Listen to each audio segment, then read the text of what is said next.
This new category that we started to champion from the beginning was called LSA, Lifestyle Spending Account.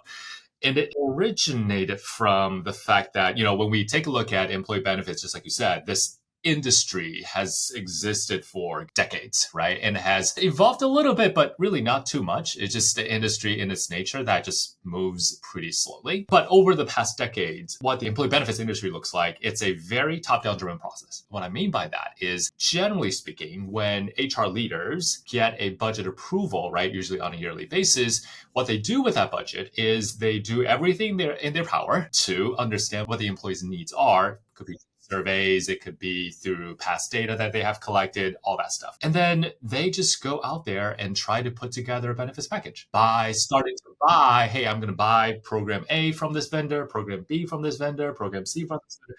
Now, you can imagine a small HR team is trying to procure and put together a package for hundreds, thousands, hundreds of thousands, right, of employees around the world, all coming from different background, different age group, have different career path, may have a different family plan, for example. It's nearly impossible, right, for them to put together a package on a centralized basis that works for everybody. Exactly right. Very one size fits all, very top down driven. And we notice a lot of problems, right? Because the programs aren't really used. Employees complain. They ask for more things. Budget goes up every year. And there's always tension between finance having to fund more programs and HR trying to do more, but they really can't.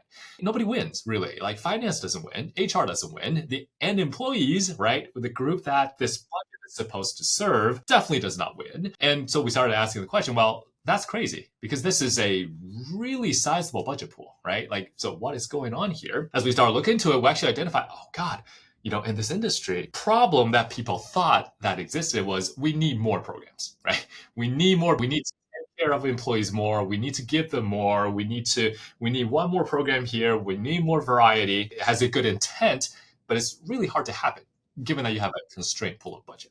So we thought, why don't we think about this format to sort of reverse it, right? That's how we actually got into the LSA. When we first started 8 years ago, LSA actually wasn't a name. It was actually it did not exist back then. We just had a simple concept. Why wouldn't we give the decision-making power back to the employees? This program, this budget is designed to help the employees at the end of the day. Why are HR people choosing this programs on behalf of people, right? That's the problem. That's where the core of the problem is.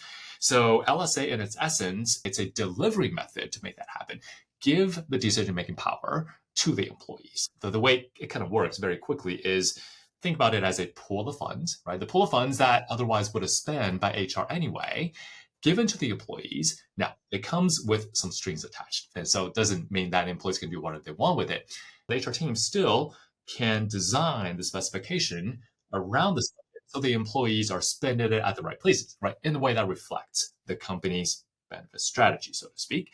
But at the end of the day, we're treating employees as responsible adults, as consumers, and they can use that budget as long as they stay within that confinement on the type of programs that they actually find meaningful, right? And actually use based on their lifestyle.